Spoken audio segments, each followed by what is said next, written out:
Административдик аймактык реформанын алкагында бир катар айыл аймактары жоюлуп бириктирилди. Алсак Чүй облусу боюнча буга чейин 105 айыл аймагы болсо, эми алардын жалпы саны 49.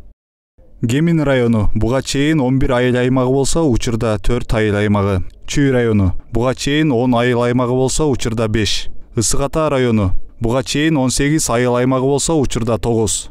Аламүдүн району буга чейин 17 айыл аймагы болсо, учурда 7. Сокулук району буга чейин 19 айыл аймагы болсо, учурда 9 айыл аймагы. Москва району буга чейин 12 айыл аймагы болсо, учурда 5. Панфилов району буга чейин 6 айыл аймагы болсо, учурда 4. Жайыл району буга чейин 12 айыл аймагы болсо, учурда 6. Бул административдик аймактык реформаны ишке ашыруунун негизинде өзүбүздүн иш-чара пландарыбызды иштеп чыкканбыз. Ошонун негизинде айла өкмөт кызматкерлерин ордунан бошотуу, айла өкмөт башчыларын дайындоо. Азыркы убакта бүгүнкү күндө азыр карталарын чийүү иштери жүрүп жатат. Карталарын бекитилсе, андан кийин жогорку айылдык кеңештин чечимдеринин негизинде биз жогорку кеңешке сунуштайбыз. Экономика министрлигине сунуштайбыз. Андан сырткары ал жогорку кеңешке кирет. Ошол менен мыйзамдуу бекитилет да бул.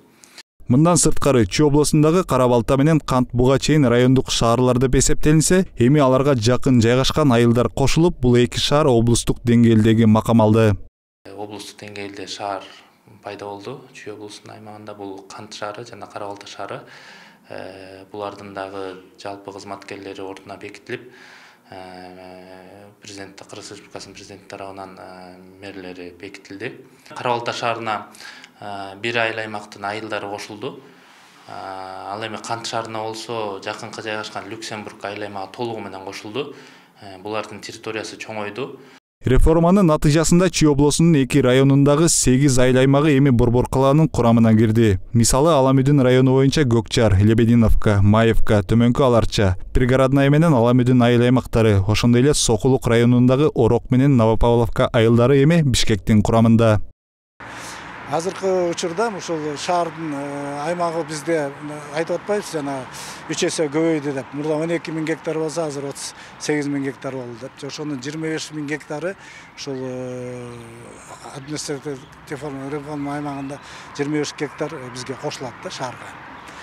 Эми азыр жарандардын ошо бизге көп кайрылып атат, каяка барабыз, кандай кылабыз депчи. Кимге кайрыласы? Биз ушул жеринен кабыл алып атабыз да документти. Мына Новопавловка айыл өкмөтүнөн биз ошол жерден барып арыздарды кабыл алып атабыз. Айыл аймактарынын бириктирүүнүн негизги максаты региондордун социалдык экономикалык абалын жакшыртуу деп айтылууда. Бул реформага жергиликтүү өз алдынча башкаруу органдарынын ишинин натыйжалуулугун жогорулатуу, башкарууда түзүмдүк өзгөртүүлөрдү ишке ашыруу жана баардык деңгээлдеги тейлөөнүн сапатын жакшыртуу керек. Дастан Жолдошов, Көчөр Кубанычбеков, 7 канал.